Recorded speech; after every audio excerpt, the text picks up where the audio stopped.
Okay, we're doing lesson 32, book 3, beginning rock guitar.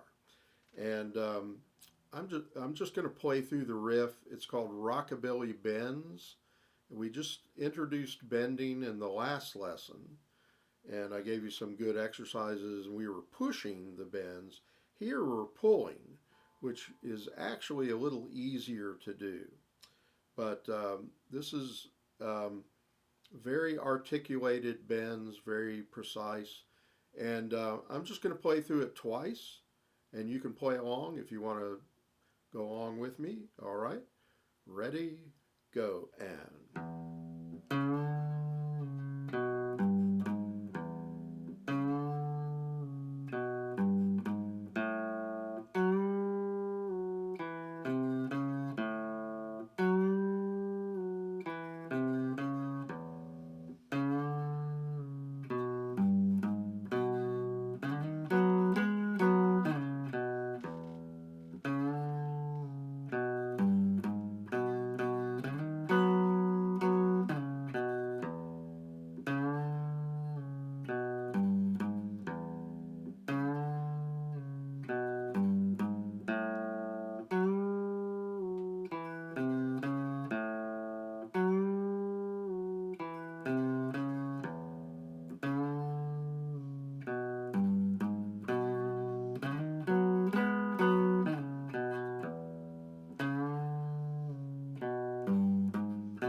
Okay, that last chord, it's kind of hard sometimes to gauge the pinky after doing a hammer and after doing all those bends. So it's a little tricky on the ending. Now, the rhythm here, I'm going to play the riff and count the rhythm. It's like 1, 2, 3, and 4, and. Now, excuse me. And going into the third beat, we're unbending, we're downbending. It looks almost like a tie, but actually we're coming down from the bend. So going up the bend, it's a grace note, it's immediate, and then we hold the bend and then we come down on beat 3, like 1, 2, 3. So it's like 2, 3. So it's in coming down off the bend, it's kind of like pulling down some shades, window shades. You do it very quickly, kind of deliberately. And the bend up is quickly, but you're holding it and then coming down precisely on the third beat. 1, 2, 3. So I'm not plucking that, I'm just coming down off the bend. And it might take a little practice. Make sure you're doing it correctly, though. Um, so now remember the notation of a bend. I'm playing the fourth fret, but I'm bending up to the pitch of the fifth fret. And I have the fifth fret in parentheses. And I adopted that way of writing bends because you can actually see the note. You're bending into the note, which is in parentheses, rather than what's adopted mostly nowadays, I don't really care for at all, where you have half or full and you see something slurred into nothing, like there's no note. I don't really care for that. This is a little more precise, and I'm following what Steve Vai did when he transcribed Frank Zappa solos and or other transcriptions. The way he notated bends way back, goes way back, maybe a couple of decades or more ago. But anyway, it's sort of the Steve Vai method of notating bends. I don't know if he still does it that way, but most books that you get, you'll see a slur mark into nothing, and it says half for a half step bend or full for a full step bend. I just don't ascribe to that. So, that's the way I notate things.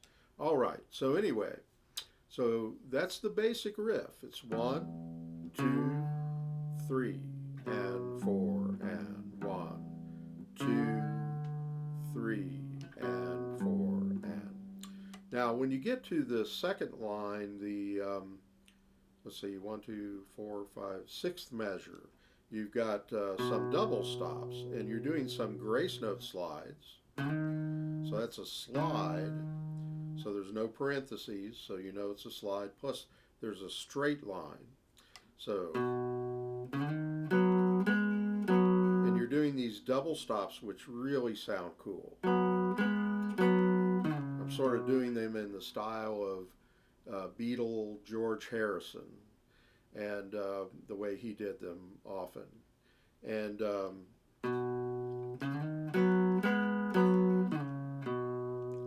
and then later, after doing another riff, then you have 1 and 2 and tie, like that. 1 and 2 and 3 and 4 and in both cases, sliding up and sliding down, it's a grace note. So very quick and instantaneous. When you see the little tiny note, that's a grace note. We've had those before.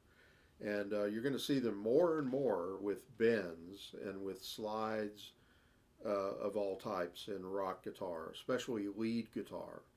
So you want to make note when you see a grace note there. So that's the gist of it. You've got basically the riff.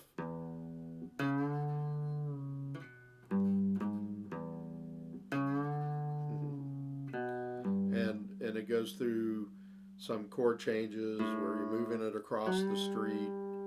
And then when you go to the what would be what we call the 5 chord, the B chord, we're doing these double stops. I'm sorry.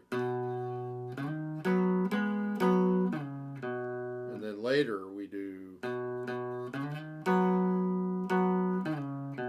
So they're kind of lazy double stops. We're not doing them real quickly. Double stops can be done very quick with grace note hammers like.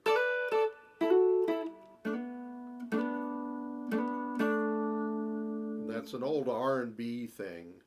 Jimi Hendrix did it a lot, but he was also an old R&B guitar player, you know, before he was a rock star. But Keith Richards of the Stones does them a lot. They're double stops, just little chunky chords. So it's like.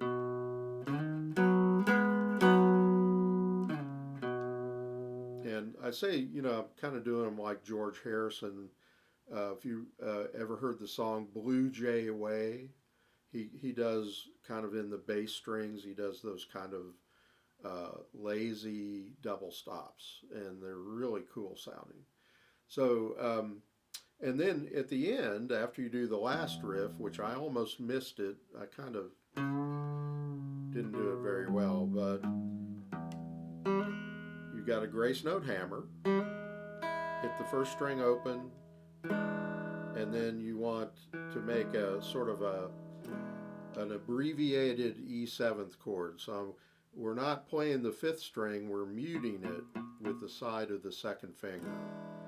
So the hard part is after doing all these bends where we're at the 2nd position and bending the 4th fret, we have to hit this chord at the 1st position, and it's real easy for the pinky to miss that 2nd string. So you might have to practice that a little bit, okay? So enjoy this lesson. Please like and subscribe, comment. If you enjoy it, please let me know. And look me up, John Hedger Guitar Studio, also on Facebook and Instagram. All right, take care. We'll see you next time.